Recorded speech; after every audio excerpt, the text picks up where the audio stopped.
Good morning po sa inyo lahat mga kababayan. So ayun po, dito po tayo sa amin, sa Mindoro. At kung saan tayo po ay magmi-mission dito. At pupunta po ako sa tribo ng mga Katubo. At ayusin ko po yung schedule po ng PB team sa pagpunta po namin. At makipag-ugnayan na rin po tayo sa kapitan na tinatawag po ito sa amin. Kasi sa Davao po ang tawag ay Dato. Dito naman po sa amin sa Mindoro, yung mga Katubo ay kapitan naman po yung pinakang mataas sa kanyang tribo. At meron din po sila mga konsehal. Ayan, so ngayon pong umaga ay siyempre magdadala din po kami ng kunting tulong para po sa kanila. Dala kami ng bigas, balot-balot po kami ng bigas at lagyan din po namin ng maulam. Kasama ko po yung aking kapatid. Ayan, siyempre. At mayroon po kaming sa aming pamilya po, tumutulong na po talaga dito sa mga Katubo, yung God's Act of Love. Ayan, follow niyo po sa Facebook page mga kababayan. Ayan, so kami po ay magbabalot muna ngayon ng kunting blessing na iabot natin sa mga Katubong mga yan. Ayan, so tayo po ay magbabalot muna ng kunting blessing na ating ibibigay. Ayan, abangan niyo po yung ating mission dito. Pero po mga kababayan, matagal na po talaga, ilang years na ito nag-mission pamilya natin dito? 5 years na ata. 5 years na po nag-mission yung pamilya po namin dito. Pero hindi naman po siya nagbablog. So, siya lang, madalang siya nagbablog. Nagpo-post lang sa picture. Pero yung vlogger ay wala. So, ako lang po yung nagbablog sa pamilya namin. So 5 years na pong nag-mission yung pamilya namin, hindi pa po ako vlogger noon. Dahil yun nga, lagi sinasabi ko sa vlog ko na yung hindi pa ako vlogger. Nag-mission na po yung pamilya namin dito sa lugar namin sa Mindoro. Ayan. Sa mga Katubo, at hindi lang po sa mga Katubo, mga kabayan, kapag halimbawa po ay Bagyo. may mga bagyo, mga mangyayari dito mga sakuna sa lugar namin, nagbibigay po ng tulong. Pamilya po namin dito. Shout out po sa tita namin, si Auntie Love, na isa sa nangunguna sa pag-mission po dito. Siyempre sila Auntie Mahal, bibigay din, no? Lahat ng auntie. Lahat po ng tita ko, tutulong-tulong po sila para po sa mission po dito sa amin sa Mindoro. At mga sponsor sa church. Sa church, simbahan, at si Auntie Lingling, si Auntie Matit, nagbibigay din. Si Auntie Lisa, yan. Ayan, Auntie Lisa na Si Auntie Honey, yan. Nunod po, nag-mission din kasi ako dito nasa Australia sa ano. Pero dito sama-sama siya pag naging mission dito. Sino po ba? Si Uncle Puloy, nagbibigay din. May mga blessings. Pag may mga blessing. Yan po, hindi na siya sa atin. Auntie Lingling, nasa ano? Auntie Lingling. Uncle Chokoy. Uncle Chokoy. Yan, siyempre, sa pamilya ko dito, na hindi kay Mamay. Si Mamay, yung lula namin. Prayers. Sa mga prayers ni Mamay. Lahat ng prayer na Lahat buong pamilya. oo, yung pamilya yun, pag magkasal. Alala ko pa noon, nung kami po ay high school pa dahil ako kasi gala, kahit saan ako nakarating. Pag nasa puder ka ng lula ko, madaling araw pa, gising na at hawak na yung rosary. Dadasal na kami yan, nagro-rosary na kami. Kaya kami, taong simbahan. Kahit ganto-ganto lang po ako, mapalot niyo sa vlog na puro patawa, pero taong simbahan po ako. Dati po ako sa Kristan. Niwala ka naman. Tawa yung kapatid ka. Natawa siya. Ayaw mo maniwala, dati po ako sa Kristan. Sa Albasan. Oo nga, sa Burias.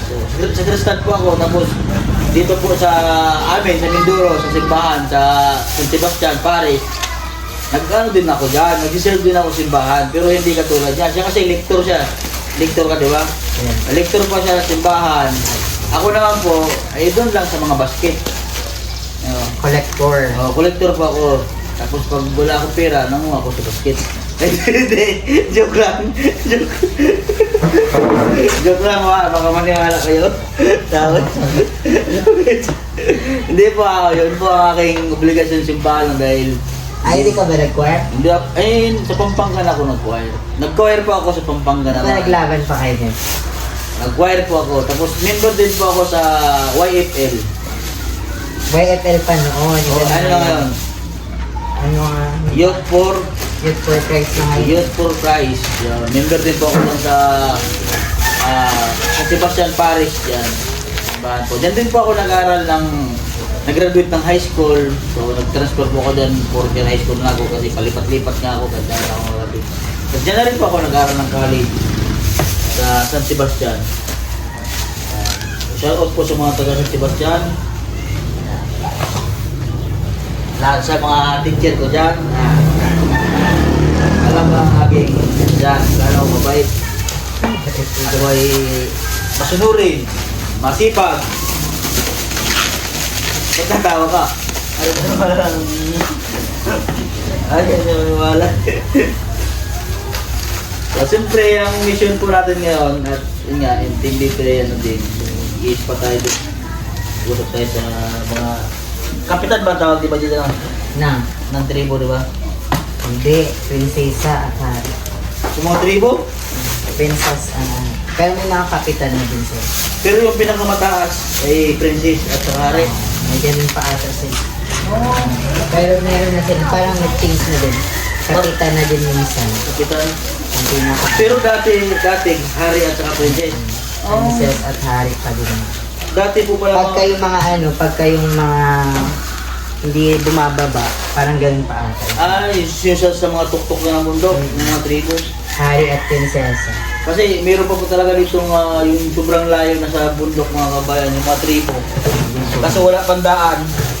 Hindi po katulad sa Davao na lahat halos ng gubat, ng bundok ay may daan na. Kaya napupuntahan po ng team yung tribo ng mga katubo dun sa Davao. Dito kasi sobrang layo po ng mga bundok. So mapuntahan na po namin siguro yung kayang lakarin namin. Pero madaming tribo dito. Oo. 7 Mga tribe. Ano na ba yun? Di ba 7 tribe? Occidental po ay 7 tribes po dito mga katubo.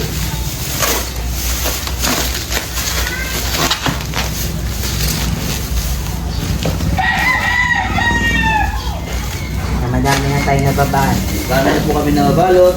At sa mga makapanood po nito sa ating mga sponsor mga kabayan, pwede po kayong mag-visit sa aking page at sa Facebook page ng personal ko kung hindi po kayo makapag-PM sa akin. Marami po kasing nag-PM sa akin na hindi daw sila mag-PM yung makapag-visit dun sa akin mismong page na Mastering Ring Channel.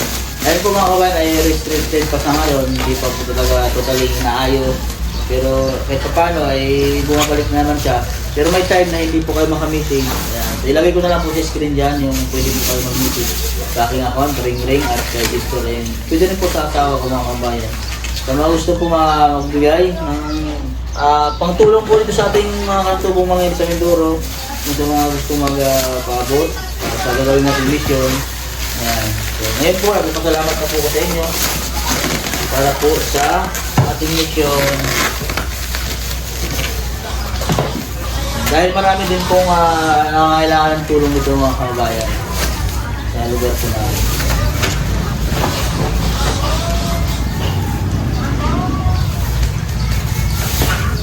Kaya ang ginagawa po namin kasi binabalot-balot na po namin kasi tapos parang may binibigay na card na maliit para po hindi magkagulo yung pagbigay. Kasi pag minsan, pag dubli-dubli, yung iba hindi nabibigyan. Kaya ngayon, yun po yung ginagawa namin. Kaya lang ka. Ito na na din. Busin na yun. Ha? Busin na yun.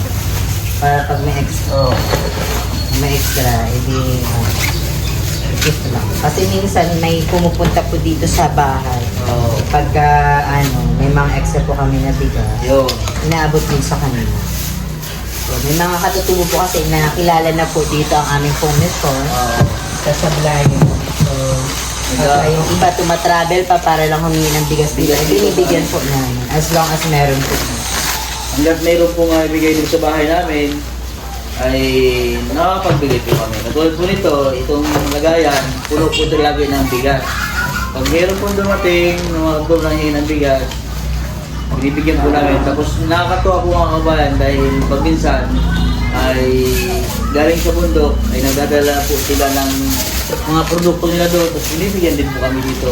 No? Di ba? Yes, Mga trading. kamutikaw, mga Saging. saging.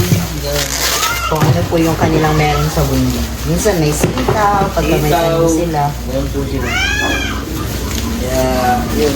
So, gustuin ko natin na, sana tuloy-tuloy po yun ng natin mga kabayan, ating views sa YouTube para naman ay yung mission po natin dito sa Mindoro ay maging tuloy-tuloy.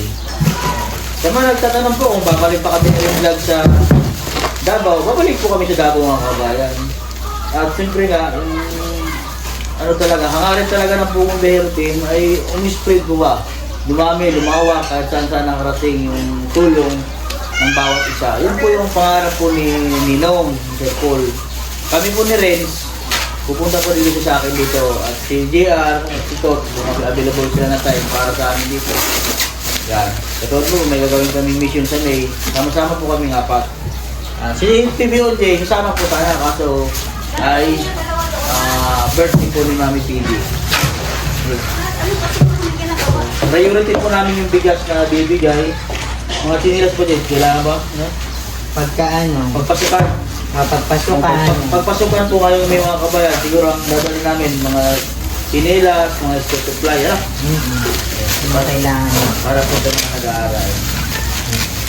Madami ng katutubo actually na nagpumapasok. Oo. Kumbaga ay para din alam na nila, aware sila sa mga, kasi niloloko sila. Ganun. Eh, yung mga anak at least marunong. At least ngayon, marunong na sila, hindi na sila nalilok. Patulad nung pag bumababa sila dito sa Mga kilo-kilo. Kilo-kilo. Pinadaya. May dahil sila. Mapahinga ako ng apoy, Mak, doon. Hindi, nagsasawa ko ng konti. Ano si tita? Okay na yan. Yan, tapos na po kami. Abangan niyo po yung vlog namin pagkakit po doon para makita niyo po mga kabayan yung kalagayan po ng mga tugong mangyayari sa Mindoro.